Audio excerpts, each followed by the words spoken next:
Esta es la última predicación del capítulo 5 del libro de Primera de Pedro. Gracias a Dios hemos llegado hasta estas casi 6 meses de estar predicando en todo el capítulo de Primera de Pedro. Y hoy día acogeremos los últimos capítulos, los últimos versículos de este libro.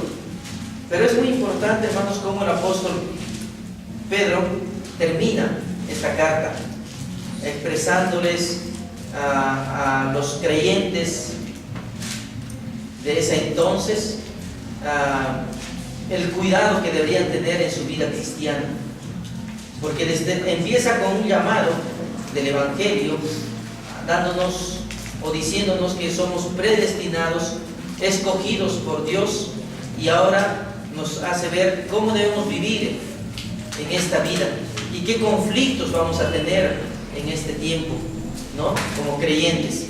Y estoy hablando del capítulo 5, versículos del 8 en adelante.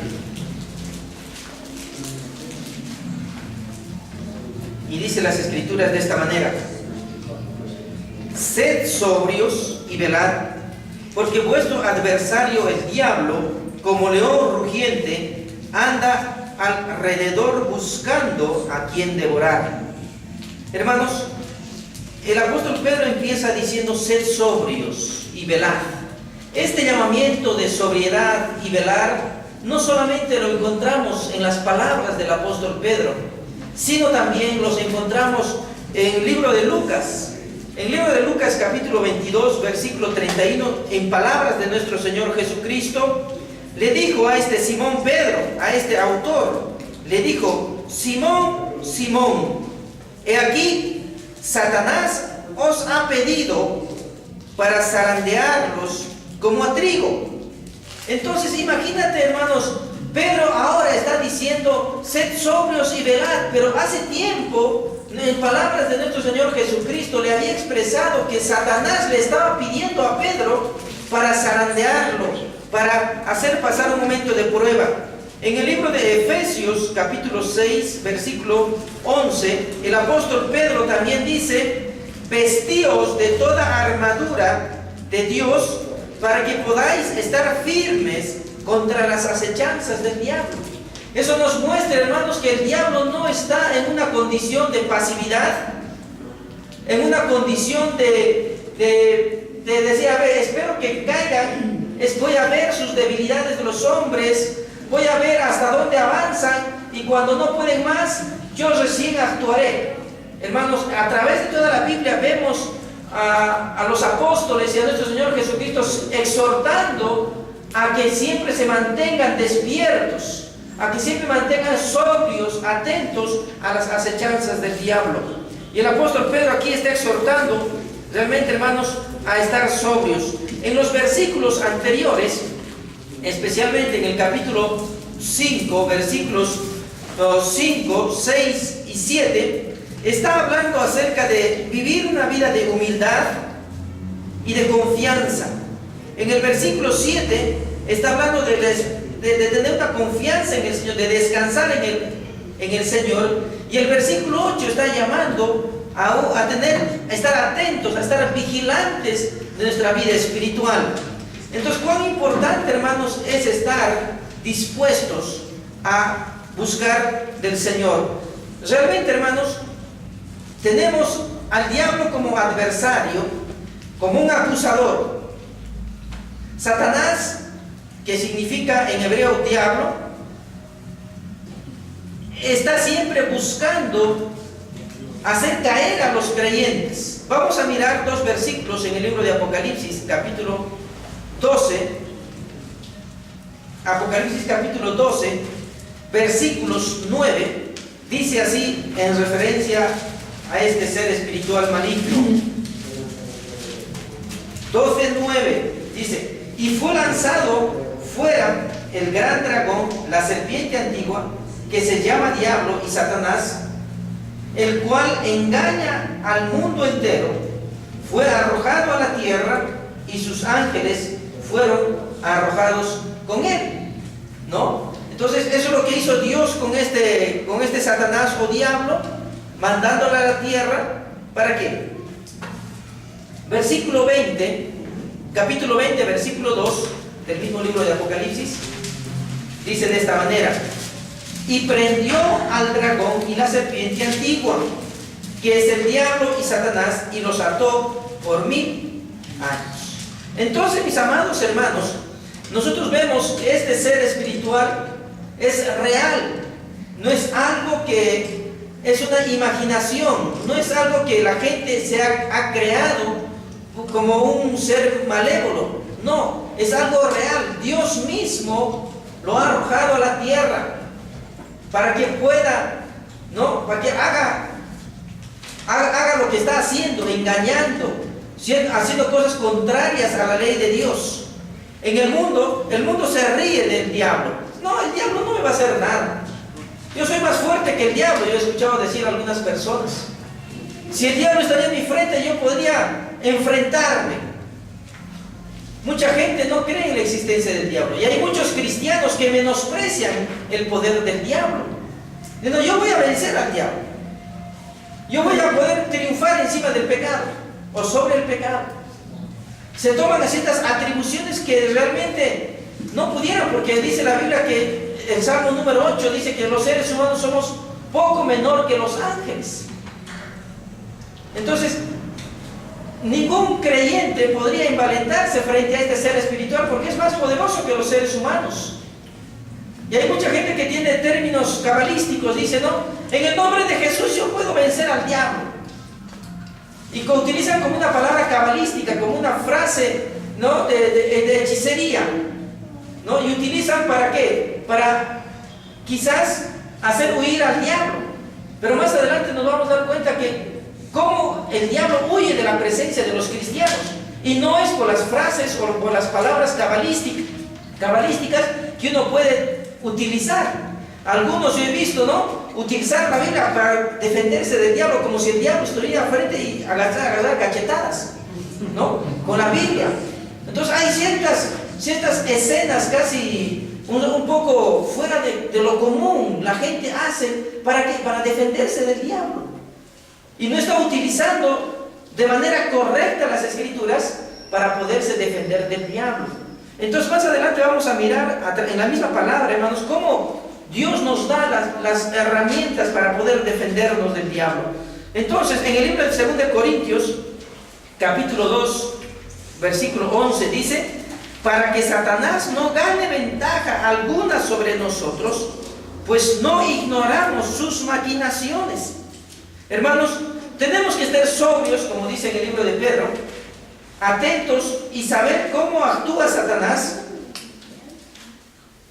¿Para qué? Para que no ignoremos cómo va a trabajar en la vida del ser humano. Satanás es tan real. Satanás es un ser espiritual que está aquí en la tierra para contradecir todo lo que es de Dios. ¿Y por qué? Porque es un adversario. Es un acusador de los creyentes. Es un oponente a las cosas espirituales. Entonces nosotros no debemos decir, yo no sabía que Satanás iba a actuar así. Yo no pensé que Satanás iba a irse tan al extremo. No pensé que iba a acusar a mí, que soy un hombre honesto. Hermanos, tenemos que ser tan reales en este mundo. Y la acusación que hace Satanás no va a ser una acusación, pues, como los seres humanos podríamos hacer. Él tiene toda una artimaña, todo un escenario para poder convencer y poder enfrentarnos delante de Dios. No ignoramos sus maquinaciones. El apóstol Pedro nos dice que el diablo es como un león rugiente que anda alrededor buscando a quien devorar, dice el versículo 8. Buscando a quien devorar. Y creo que, hermanos, nosotros tenemos que estar despiertos y atentos, porque este es el propósito de Satanás: devorar a los cristianos, devorar a los creyentes. A este Satanás, dice el versículo 9, a este Satanás, a este diablo, resistid firmes en la fe. Ahí está la primera forma cómo podemos vencer a Satanás: resistir firmes en la fe. Hay mucha gente que dice, voy a resistir a Satanás. como si Satanás fuese un ser humano como nosotros y que tiene que empujar a él y nosotros le resistimos ahí. No. Hay mucha gente que piensa que a Satanás se le va a vencer, ¿no? Por cuanto más va a la iglesia. Cuanto más voy a la iglesia, Satanás no me va a tocar. Cuanto más ande con un cristiano, Satanás no me va a tocar. Cuanto más lea la Biblia, Satanás no me va a tocar. Cuanto más ore, Satanás no me va a tocar. Voy a resistir a Satanás. Y no es una persona consecuente con su fe. No es una persona que practica y cree. ¿Qué es resistir en la fe? ¿Qué cosa es resistir en la fe? ¿Cómo es resistir en la fe? Ahora, hermano, ¿qué es la fe? Pero tienes que pensar, ¿qué es la fe? ¿La fe en quién? Es en Cristo Jesús. Confiando en Cristo Jesús es resistir en la fe. O sea, creyendo en Cristo, descansando en Cristo, no descansando en nuestras fuerzas. Y Zacarías lo dijo. No con ejército, no con fuerza, sino con el Espíritu de Dios. ¿Cómo resistimos a Satanás? Es confiando y descansando en Dios y no descansando en nuestras propias fuerzas, en nuestras propias capacidades mentales, en nuestra experiencia. Yo escuché decir a un pastor: hermanos, júntense conmigo, porque al pastor difícil le tienta a Satanás. Es un error. El pastor es un ser humano común y corriente para Satanás. Satanás puede hacer del pastor como hace de cualquier creyente. El pastor no tiene un estatus más para poder lograr vencer a Satanás. Si el pastor no confía, no descansa en Cristo Jesús, si el pastor no descansa en la obra de Cristo Jesús, no descansa en la cruz de Cristo, entonces va a ser presa fácil para Satanás. ¿Y cuántos pastores han caído en pecado de adulterio, de fornicación, de robos, de estafas? Y muchos creyentes que también tienen muchos años de experiencia en la vida cristiana han caído en los mismos pecados. ¿Por qué? Porque dejaron de mirar a la cruz de Cristo. Mira lo que dice Colosenses. Esto es caminar resistiendo firmes en la fe. Colosenses capítulo 3. Y esto no es solamente para los cristianos, es para todos los hijos de Dios, para pastores, para obreros, para siervos de Dios, para todos aquellos. Dice capítulo 3 versículo 1: si pues habéis resucitado con Cristo, buscad las cosas de arriba, donde está Cristo sentado a la diestra de Dios. ¿Qué tienes que hacer? Mirar a Cristo donde está sentado a la diestra de Dios. Mira a Cristo. Poned la mira en las cosas de arriba, donde está Cristo, no en las de la tierra, porque habéis muerto y vuestra vida está escondida con Cristo en Dios. Cuando Cristo venga, vuestra vida se manifieste, entonces vosotros también seréis manifestados con Él en gloria. Eso es resistir en la fe. Es mirar, confiar, descansar, poner nuestra mirada, nuestra visión, nuestro futuro, nuestro presente en Cristo. No mirar diciendo: yo ya soy creyente, yo ya acepté a Jesucristo, yo ya me arrepentí, algo como si fuese en el pasado. Y ahora, en el presente, ¿cómo está nuestra vida? Entonces, si queremos vencer al pecado, si queremos vencer las tentaciones, no nos armemos de palabras cabalísticas y de decir: yo soy fuerte, tú eres victorioso, tú vences en nombre de Cristo, tú haces esto, tú haces el otro. Satanás se ríe. Satanás se ríe. En algunas iglesias paran atando y desatando. Atan al diablo y el diablo se desata. Atan al diablo y el diablo se desata. ¿Qué es eso, hermanos? Muchas personas viven así su vida cristiana, en sus fuerzas. Y Satanás, pues hermano, que es tan real como el agua, es tan real como el oxígeno y como el aire que hay en el mundo. No podemos, hermanos, enfrentar este ser espiritual con palabras cabalísticas, con palabras motivadoras, con algo como: yo voy a luchar con la Biblia, Satanás no va a hacer nada, voy a dormir con mi cabecera en la Biblia para que no tenga sueños satánicos. ¿Qué es eso, hermano? Hay muchos pensamientos equivocados, erróneos, fuera de la Biblia en este mundo. Necesitamos mirar la Biblia y saber cómo podemos vencer a este enemigo, cómo estar atentos, sobrios, Porque este ser espiritual maligno, hermanos, está rondándonos para poder devorar. Cantamos ese cántico que dice: firmes y adelante, huestes de la fe, sin temor alguno, que Jesús nos ve. Firmes y adelantes, huestes de la fe. Es en la fe en Cristo Jesús. Es la fe en Dios quien nos va a fortalecer y nos va a hacer resistentes a las huestes del diablo. Y Santiago también añade algo muy importante en el capítulo 4, versículo 7. Santiago 4:7 dice: someteos pues a Dios, resistid al diablo y huirá de vosotros. Someteos pues a Dios. Todo tiene que ver con Dios, no tiene que ver con la denominación, no tiene que ver con palabras cabalísticas, no tiene que ver con la fortaleza de hombre que eres o de mujer que eres, no tiene que ver con la experiencia de vida cristiana, no tiene que ver con lo que eres pastor o líder en la iglesia, no tiene nada que ver con eso. Si queremos resistir al diablo, es someternos a Dios, es confiar en Dios. No tiene nada que ver con el ser humano. Es Dios quien nos va a librar de este ser espiritual maligno. Y dice la Biblia en Efesios capítulo 6, versículo 11 y 12, dice: vestidos de toda la armadura de Dios. La armadura de Dios. No está diciendo la armadura de palabras cabalísticas, no la de frases hermosas, de frases interesantes.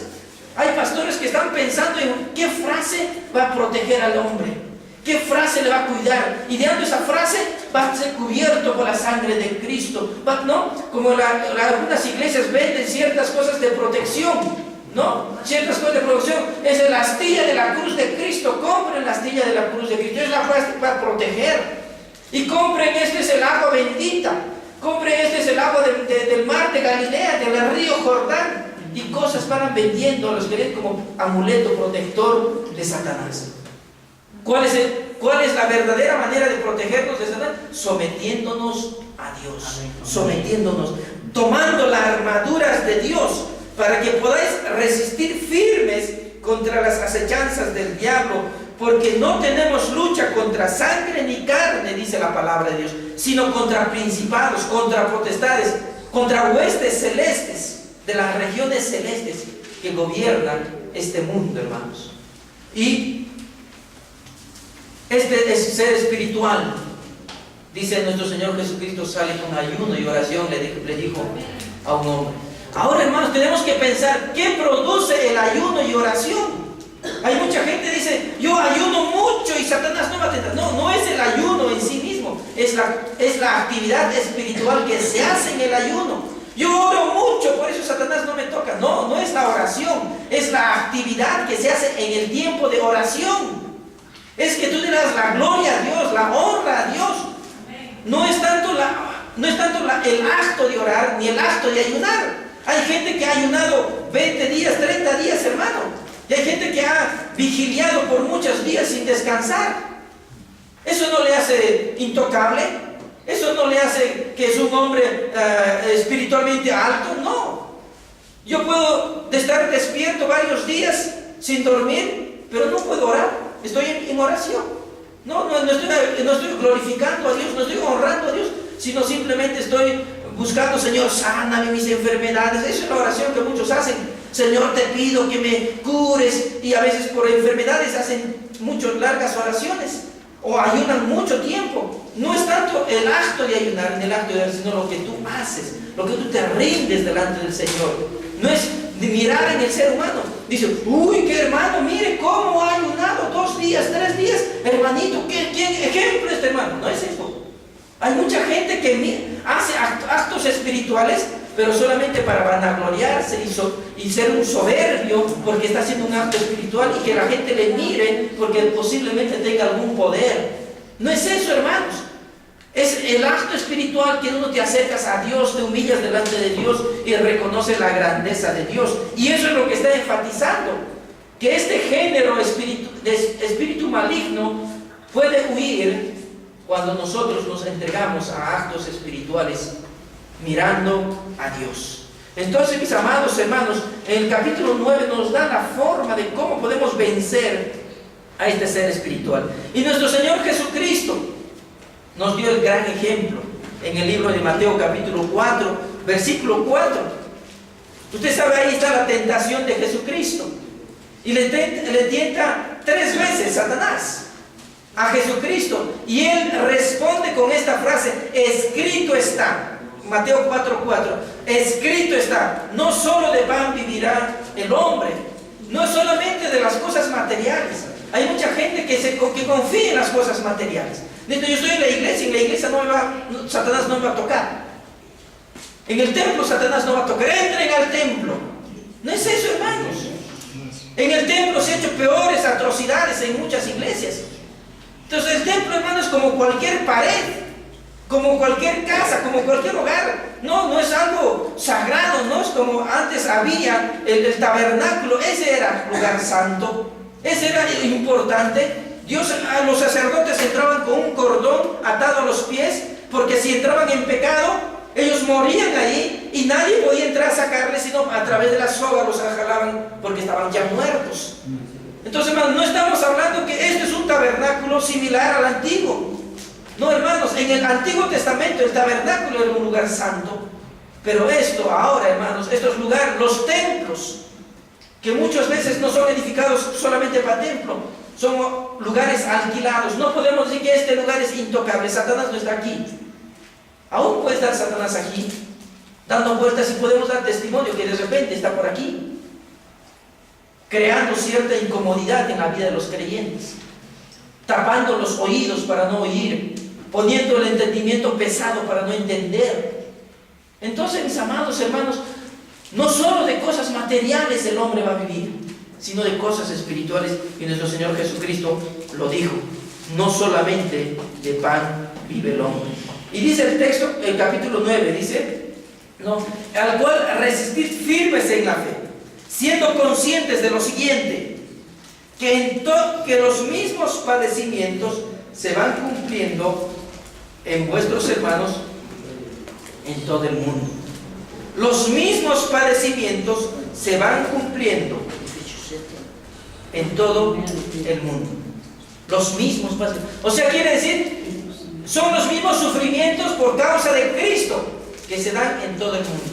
Y es el mismo tentador, no que en la China hay un diablo diferente, un diablo chino, y en Asia otro diablo, un diablo asiático, un diablo europeo, un diablo norteamericano, un diablo latinoamericano. No, es el mismo diablo a nivel mundial que está trayendo caos en la vida de los creyentes, al cual dice resistir firmes en la fe. Y hay que estar conscientes que los mismos sufrimientos por causa de Cristo se van cumpliendo a nivel mundial, en todo el mundo. Mira lo que dice, hermanos, en el libro de Juan capítulo 16, 33. El Evangelio de San Juan capítulo 16, versículo 33. Dice Jesucristo: estas cosas os he hablado para que en mí tengáis paz, y en el mundo tendréis aflicción, pero confiad, yo he vencido al mundo. Dice la Biblia, en el mundo, no está hablando en un solo lugar, en un área geográfica. Está diciendo: en todo el mundo tendréis aflicción. En todo el mundo tendréis aflicción. Entonces es algo universal. Los verdaderos creyentes sufren en diferentes sitios del mundo. No sufrirán de la misma forma, pero están sufriendo, están derramando sus lágrimas, están llorando, están sufriendo por problemas, por tribulaciones, por angustias, por sufrimientos. Mira lo que dice 2 Timoteo 3:20. 2 Timoteo 3:10, disculpe. 2 Timoteo 3:10 al 12. Pero tú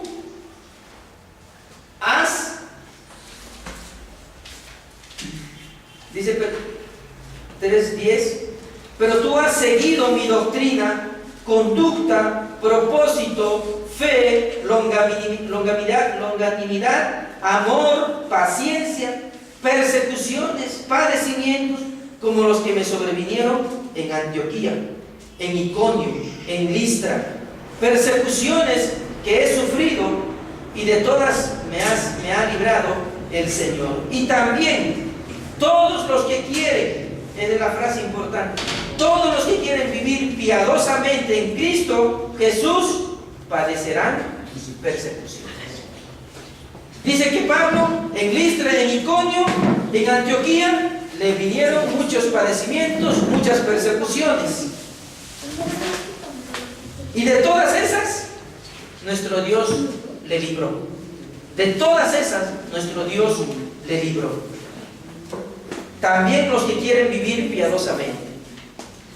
O sea, si nosotros queremos vivir bajo el temor de Dios, bajo la santidad de Dios, piadosamente, hermanos, en algún momento de nuestra historia, si no lo hacemos ahora, si Dios nos está derramando muchas gracias, en algún momento Dios también nos va a hacer pasar estas circunstancias, así como los pasó el apóstol Pablo, los discípulos, los creyentes de esa época.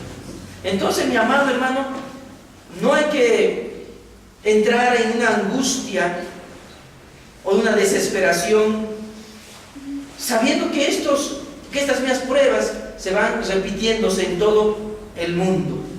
Versículo 10 dice: mas el Dios de toda gracia. Qué importante, hermanos. Acá esta palabra, podríamos decir, primero resistir firmes en la fe. Pero aquí encontramos otro asunto importante. Podríamos también decir, resistir firmes en el Dios de toda gracia. Resistir firmes en el Dios de toda gracia.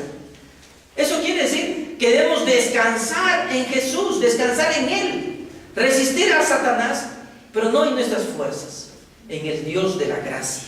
Dice: mas el Dios de toda gracia, que os llamó a su gloria eterna en Jesucristo, después que hayáis padecido un poco de tiempo, Él mismo os perfeccione, afirme, fortalezca y establezca.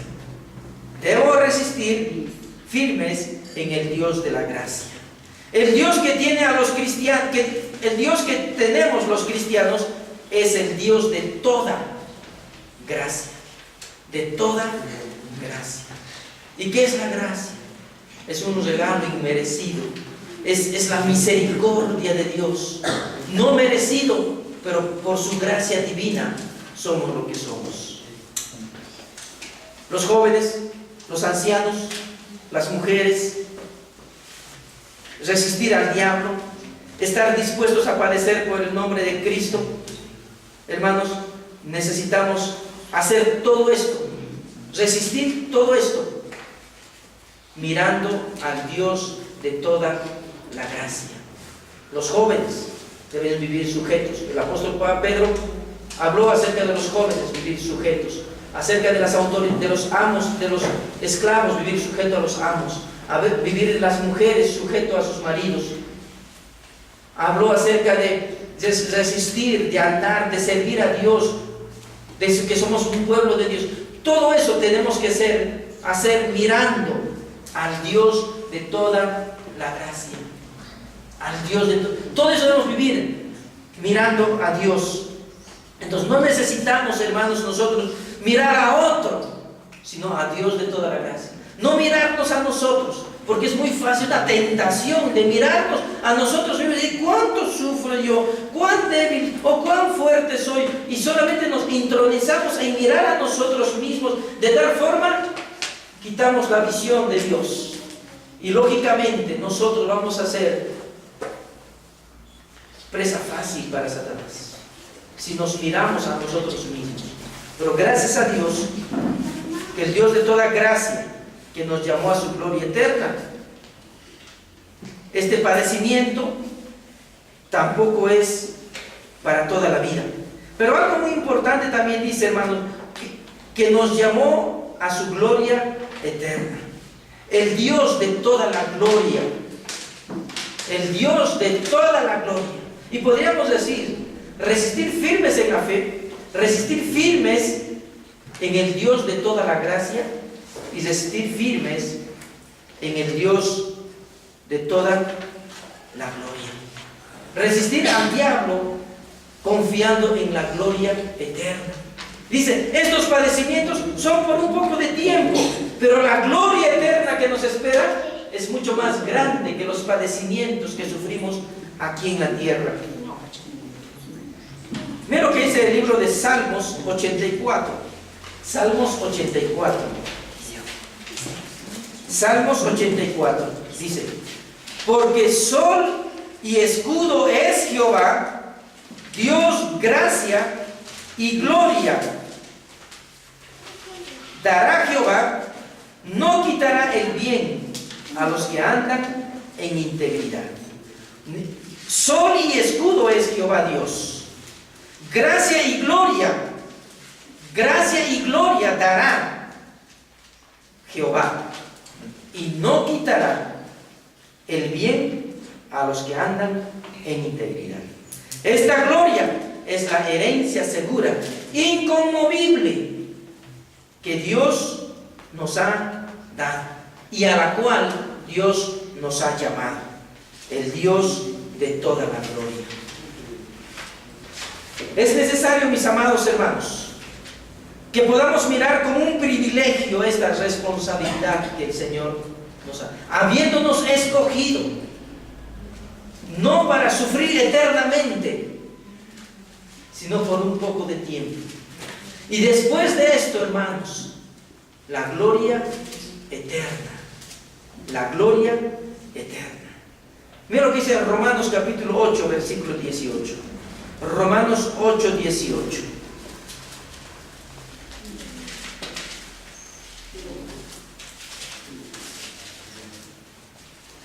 Pues tengo por cierto que las aflicciones del tiempo presente no son comparables con la gloria venidera en que nosotros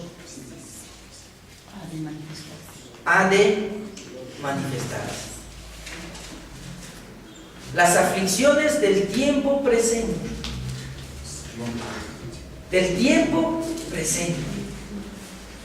no se comparan en nada. Entonces, hermanos, entendiendo esto, no vamos a justificarnos ni malentender el sufrimiento o el tiempo de aflicción que vamos a vivir en la tierra. Hay muchos cristianos que Dios nunca me permitas que yo sufra en la tierra. Si es a través del sufrimiento que vamos a entender la gracia divina. Es a través del sufrimiento que uno va a entender la gloria de Dios. Es a través del sufrimiento que vamos nosotros a ser purificados día tras día. Mira lo que dice 2 de Corintios 4:17. 2 de Corintios 4:17. Porque esta leve tribulación momentánea produce en nosotros un cada vez más excelente y eterno peso de gloria. Mire, hermano, qué hermoso es saber que la tribulación momentánea va a producir en nosotros, va a perfeccionarnos, va a prepararnos. ¿Qué cosa? Un excelente peso de gloria. Nos va a fortalecer de tal manera que nosotros vamos a ir a la presencia de Dios, o vamos a estar en la presencia de Dios, haciendo lo que ya hacíamos en la tierra, glorificando a Dios, honrando a Dios, aún con nuestro sufrimiento, porque en la presencia de Dios vamos a glorificar día y noche.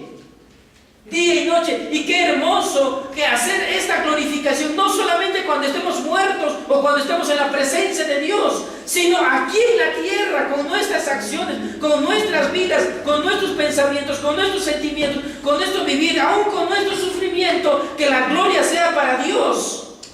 Y no debe ser todo lo contrario. Hay muchos cristianos que sufren y se hacen las víctimas de que sufren. No puede ser, hermano, porque están mirándose a sí mismo. Es para la gloria de Dios. Es para la gloria de Dios. Y el versículo 11 dice de esta manera: Versículo 10, disculpen, la última parte.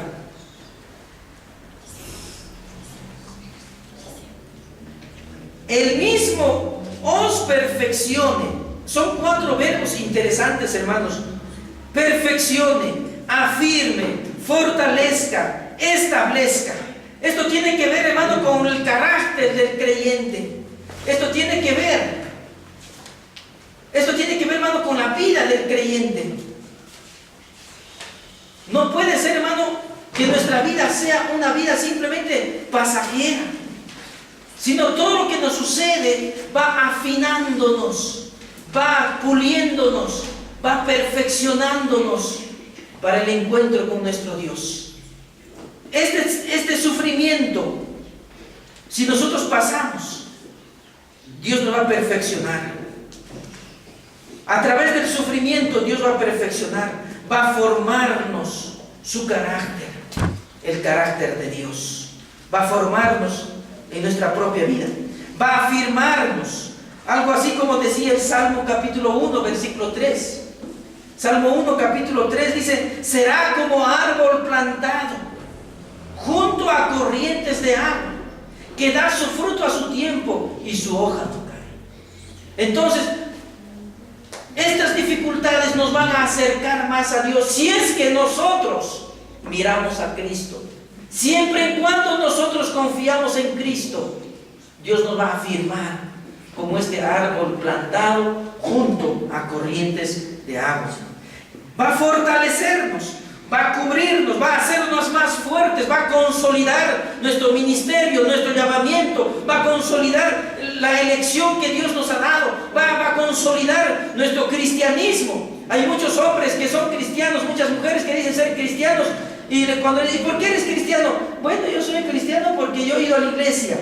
Yo he ido cristiano porque yo levanté mi mano. Yo soy cristiano porque el pastor oró por mí. Yo soy cristiano porque he decidido. No está consolidado, no está firme, no está parado en una roca, sino está parado en decisiones humanas, en llamamientos humanos, en acciones humanas, y no está fortalecido en Cristo Jesús. No está como un soldado parado frente a la batalla, dispuesto a hacer a lo que fue, a defender. Pero, hermanos, si nosotros no queremos pasar los sufrimientos, ¿cuándo vamos a ser perfeccionados? ¿Cuándo vamos a ser afirmados? ¿Cuándo vamos a ser fortalecidos? Necesitamos que el Señor mismo nos fortalezca. Y el último verbo dice: establecerá. Establecerá. Ese es el cimiento, porque tiene el sentido de poner fundamentos en nuestra vida cristiana. ¿Qué fundamentos tienen los creyentes ahora? Fundamentos humanos, fundamentos psicológicos, fundamentos motivacionales. No hay fundamento bíblico en la vida del creyente. Por eso cae en pecado. Por eso es presa fácil de Satanás. ¿Por qué? Porque no tiene fundamentos. Sus fundamentos no están siendo en la palabra de Dios, sino está siendo en principios filosóficos, en valores morales, mas no en la palabra de Dios. Muchos creyentes no tienen buen fundamento, buen cimiento, y van a ser como dice Jesucristo en el libro de San Lucas. Mira lo que dice San Lucas capítulo 6, versículo 48. San Lucas 6, 48, 6, 46 al 49. Voy a dar lectura a porque San Lucas 6, 46. ¿Por qué me llamáis Señor, Señor, y no hacéis lo que yo digo? Todo aquel que viene a mí y oye mis palabras y las hace, os indicaré a quien es semejante. Semejante es al hombre que al edificar una casa cavó y ahondó y puso el fundamento sobre la roca. Y cuando vino una inundación, el río dio con ímpetu contra aquella casa, pero no pudo mover porque estaba fundada sobre la roca. Mas el que oyó y no hizo, semejante es al hombre que edificó su casa sobre la tierra, sin fundamento, contra la cual el río dio con ímpetu, y luego cayó, y fue grande la ruina de aquella casa. La casa es tu vida. ¿Sobre qué estás edificando? ¿Sobre qué fundamento? ¿Sobre qué fundamento estás edificando tu vida? ¿Sobre Cristo? ¿Sobre las palabras de Cristo? ¿O sobre principios humanos? Es cuán importante saber, hermanos, que Él mismo nos va a dar el fundamento si es que Dios nos ha llamado. Pero si hemos tomado decisiones y solamente hemos hecho decisiones, pues hermano, el fundamento de ese hombre, de esa familia, de ese hogar, solamente es lo humano. Solamente sus bases son cimientos débiles y no son cimientos sólidos. Cuán necesario es, hermanos, saber cuál es el fundamento de nuestra vida cristiana. Cuán importante es saber si estamos edificados sobre una roca sólida, inconmovible, o sobre fundamentos solamente humanos y filosóficos, éticos, morales y aún religiosos. ¿Sobre qué estamos parándonos? Y el versículo 11 dice: a Él sea la gloria y el imperio por los siglos de los siglos. Amén. Dice: a Él sea el imperio, a Él sea la gloria, a Él sea el imperio por los siglos. ¿Por qué, hermanos, tiene que ser a Dios la gloria? ¿Por qué tenemos que atribuirle a Dios la gloria y el imperio por los siglos de los siglos? Miren lo que dice capítulo 8 de Romanos. Romanos capítulo 8, versículo 32. ¿Por qué debemos darle la gloria y el imperio por los siglos de los siglos a Dios? 8:32 del libro de Romanos. El que no escatimó ni a su propio Hijo, sino que lo entregó por todos nosotros, ¿cómo no nos dará también con Él todas las cosas? ¿Por qué le debemos darle la gloria a Él? Porque Él no escatimó su Hijo. Si a mí me pidieran que yo entregue a mi Hijo para sacrificar, yo diría: ¿por qué yo? ¿Por qué no otro? ¿Por qué no el que tiene más hijos que yo? ¿Por qué yo tengo un hito, 2 hitos, 3 hitos? O sea, Jesucristo Dios no dijo: ¿por qué a mí? ¿Por qué yo tengo que hacer esto? Dios no escatimó a su propio Hijo. Por eso a Él sea la gloria. Por esa razón a Dios sea la gloria, porque Él no escatimó ni a su propio Hijo, sino que lo entregó por nosotros. Por eso es el imperio por los siglos de los siglos. Amén. Porque la obra de Jesús, la obra redentora de Jesús, es por los siglos y los siglos. Es algo maravilloso, es algo hermoso, es algo que ningún ser humano podría hacer por todo el mundo. Alguien lo podría hacer por su Hijo.